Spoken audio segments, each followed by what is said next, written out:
Vous allez être amené dans ce chapitre à élaborer le modèle économique de votre projet. On parle aussi, dans le cas des entreprises sociales, de Social Business Model. Ce que vous voyez à l'écran représente votre modèle économique. C'est un canevas qui décrit la façon dont le projet peut se mettre en œuvre et délivrer de la valeur tant économique que sociale et environnementale. Le Social Business Model Canva est un outil parmi d'autres permettant de passer de l'idée à la formalisation de votre projet.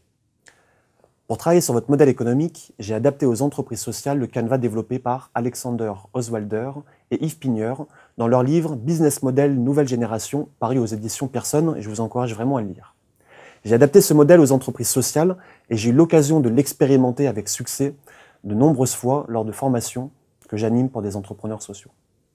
Alors pour commencer, détaillons ensemble les grandes parties du canevas. La partie du haut représente le travail que vous avez fait dans les chapitres précédents, à savoir la définition du besoin de société auquel vous souhaitez répondre et votre mission sociale. La partie centrale correspond à l'offre. Il s'agit de formuler le comment. Comment vous allez répondre à votre enjeu de société, c'est-à-dire quel est ou quels sont les produits et les services que vous souhaitez proposer.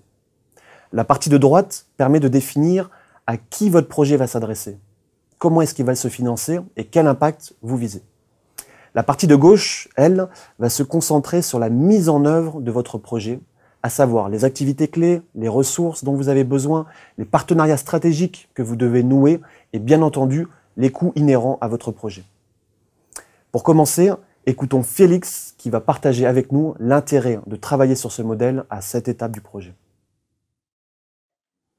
Bonjour à tous, je m'appelle Félix Demons et je développe Stagiaires sans frontières, qui est une association qui promeut un nouveau format de stage à temps partagé entre entreprises et associations à fort impact social. Alors, pour nous, le business model, c'est tout d'abord un outil très concret et pratique qui nous permet de nous poser les bonnes questions. Quel est notre écosystème? Quels peuvent être nos clients et nos sources de revenus? Quelle offre on peut proposer? Et c'est vraiment un outil qui nous a permis de structurer notre développement. Donc ne pensez pas que c'est un outil théorique réservé aux gens d'Harvard, c'est vraiment accessible et ça fait appel à votre bon sens. Donc le deuxième point, c'est que le business model, il évolue en permanence avec votre structure. Il n'est pas arrêté et figé. Donc pour prendre un exemple concret, celui de Stagiaires sans frontières, on est né sur un business model associatif pur avec du don et reposant uniquement sur le bénévolat, avec des projets dans les pays émergents. Et après un an d'existence, notre projet grandissant de lui-même, on se tourne vers un financement par les entreprises, qui sont nos clients principaux, et un développement qui s'axe aussi en France maintenant. Donc voilà, pour vous dire, le business model, il évolue avec votre histoire. Et donc le dernier point, c'est n'oubliez pas de faire, de réaliser, et de prendre du temps pour revenir sur votre business model et votre stratégie tous les 3 ou 6 mois. Voilà, à tout de suite. Ce chapitre est aussi très lié au précédent.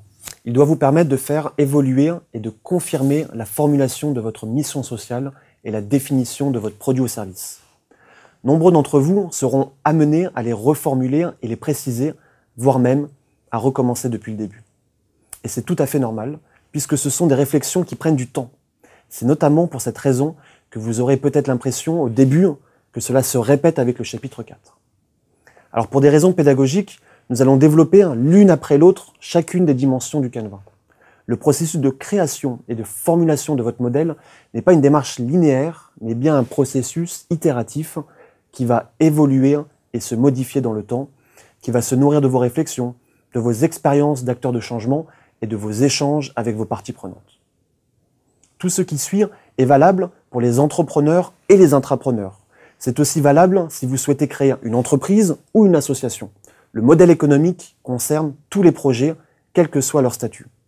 Il aura d'ailleurs une influence dans le choix de la gouvernance et le choix du statut juridique de votre organisation. Nous aborderons plus spécifiquement ces points dans le chapitre 6. Alors pour démarrer, vous allez avoir besoin tout au long de ce chapitre d'une grande feuille, de post-it de différentes couleurs et de marqueurs.